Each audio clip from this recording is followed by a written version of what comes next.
ফিরে এলাম বিরতির পর। আপনারা দেখছেন উপনির্বাচনের রায়, আপনাদের সঙ্গে রয়েছে আমি অঙ্কুর। এই মুহূর্তে আমরা সরাসরি চলে যাব নির্বাচন কমিশনের দপ্তরে। সেখানে রয়েছেন আমাদের প্রতিনিধি সত্যসুন্দর ভট্টাচার্য। সত্যসুন্দর, এখনো পর্যন্ত সর্বশেষ কি আপডেট পাচ্ছ এই 4টি কেন্দ্র থেকে?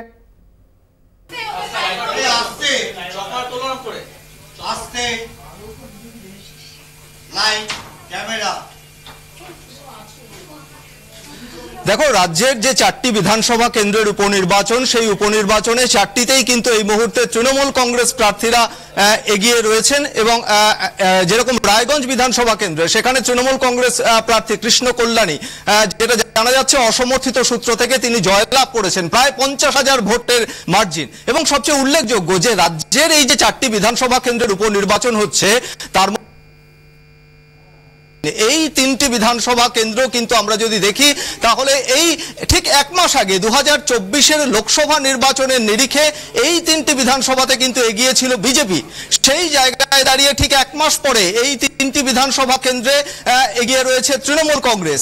এবং আমরা যদি গোটা দেশের নিরিখে দেখি, তাহলে 7টি রাজ্যের 13টি বিধানসভার উপনির্বাচন হচ্ছে, এবং তার মধ্যে 5টি বিধানসভাতে এগিয়ে রয়েছে কংগ্রেস, এবং শুধুমাত্র একটি বিধানসভাতে এগিয়ে রয়েছে ভারতীয় জনতা পার্টি বিজেপি লিডিং। সেটা হলো হামিরপুর, হিমাচল প্রদেশের হামিরপুর বিধানসভা কেন্দ্রের উপনির্বাচনে শুধুমাত্র 13টির মধ্যে একটিতে এগিয়ে রয়েছে বিজেপি, 5টিতে এগিয়ে রয়েছে কংগ্রেস। তার মধ্যে রয়েছে হিমাচল প্রদেশের দেওরা, এবং আমরা দেখছি নালাগড় হিমাচল প্রদেশের। এছাড়া কংগ্রেস রয়েছে আমরওয়ারা, মধ্যপ্রদেশের আমরওয়ারা কেন্দ্রে, এবং বদ্রীনাথ, সবচেয়ে দেবভূমি বদ্রীনাথ উত্তরাখণ্ডের, যেখানে সেইখানে কিন্তু কংগ্রেস এগিয়ে রয়েছে খুব উল্লেখযোগ্যভাবে। আমি আরো একবার দেখানোর চেষ্টা করব, কংগ্রেস হিমাচল প্রদেশের উত্তরাখণ্ডের মাংলুর কেন্দ্রে এগিয়ে রয়েছে। এবং অন্য দিক দিয়ে যদি দেখি, তাহলে একটি কেন্দ্রে ইতিমধ্যেই আম আদমি পার্টি, পাঞ্জাবের জলন্ধর পশ্চিম কেন্দ্রে আম আদমি পার্টি, তারা কিন্তু ইতিমধ্যেই জয়লাভ করেছে। নির্বাচন কমিশনের যে ওয়েবসাইট রয়েছে তাতে কিন্তু তেমনটাই দেখা যাচ্ছে।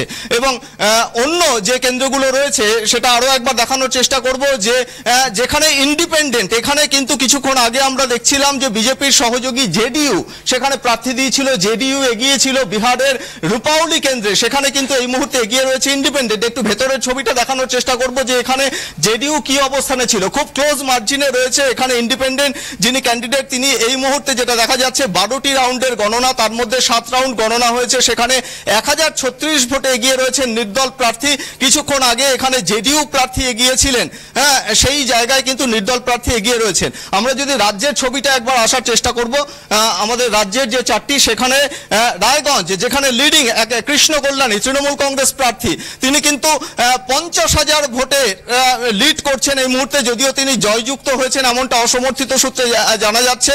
10টি রাউন্ডের গণনা ছিল, 10টি রাউন্ডের গণনাই এখনো পর্যন্ত সম্পন্ন হয়েছে। বিজেপি প্রতিদ্বন্দ্বী বিজেপি প্রার্থীর থেকে এগিয়ে রয়েছেন 50,000-এরও বেশি ভোটে।